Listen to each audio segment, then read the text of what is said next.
This is Aretha in New York City, Ground Zero. I hope you can hear me. Sojourner Truth. In the video condemning black mothers, I briefly spoke about Sojourner Truth. To repeat, in 1797, Sojourner Truth was born into slavery in the Dutch-speaking Ulster County, which is upstate New York, and her enslaver was a Dutch-American New Yorker. When she was 18 years old, she fell in love with another enslaved man. His name was Robert. But she was forced to marry another enslaved man, forced by her enslaver to marry another enslaved man called Thomas.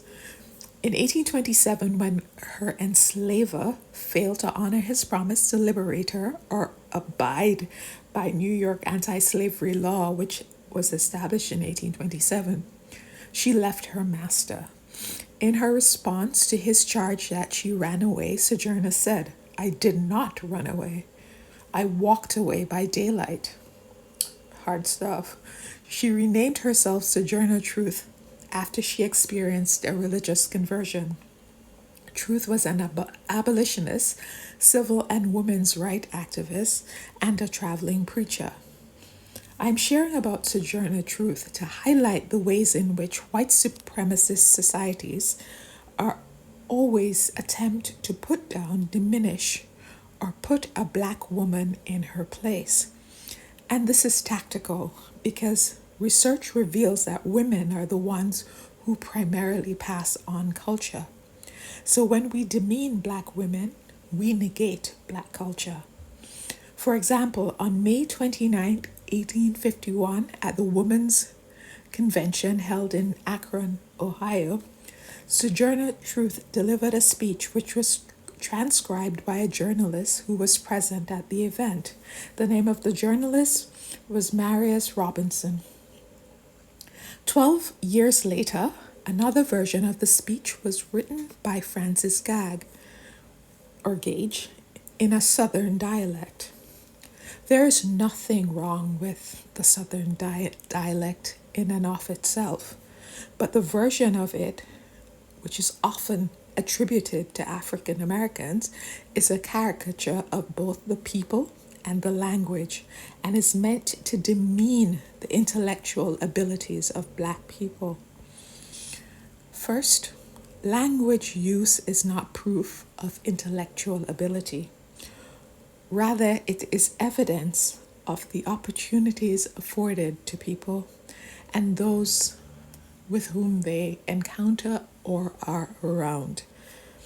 Africans learn to speak English from their enslavers, so any concerns about their language proficiency is a reflection of their teachers because they were denied formal education. For example, if you've listened to any of my videos about the enslaved ancestors who escaped from upstate New York, you would know that most of them were fluent in Dutch and English, and their enslavers often described their language skills, that is, the enslaved people's language skills, as good or very good. Elizabeth Baumfree, Sojourner Truth, same person. She came from a Dutch-speaking area, so she could not have had a Southern dialect. The point of changing her speech pattern to Southern dialect was an attempt to put her in her place.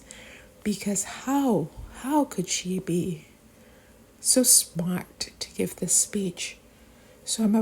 And she could not even read. So I'm about to read her speech.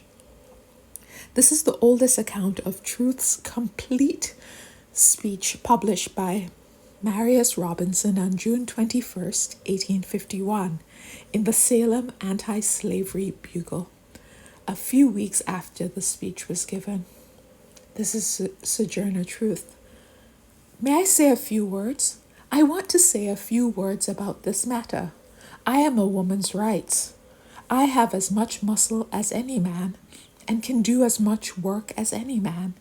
I have plowed and reaped and husked and chopped and mowed, and can any man do more than that? I've heard much about the sexes being equal. I can carry as much as any man. I can eat as much too, if I get it. I'm as strong as any man that is now. For intellect, all I can say, if women have a pint and man a quart, which is more than a pint, why can't she have her little pint full? You need not be afraid to give us rights, for fear we will take too much, for we can't take more than our pint will hold. The poor men seem to be all in confusion and don't know what to do. Why, children, if you have women's rights, give it to her and you will feel better. You'll have your own rights and they won't be so much trouble. I can't read, but I can hear. I've heard the Bible and I've learned that Eve caused man to sin. Well, if woman upset the world, do give her a chance to set it right side up again. The lady has spoken about Jesus, how he never spurned woman from him. And she was right. When Lazarus died, Mary and Martha came to him with faith and love and besought him to raise their brother. And Jesus wept, and Lazarus came forth. How came Jesus into the world?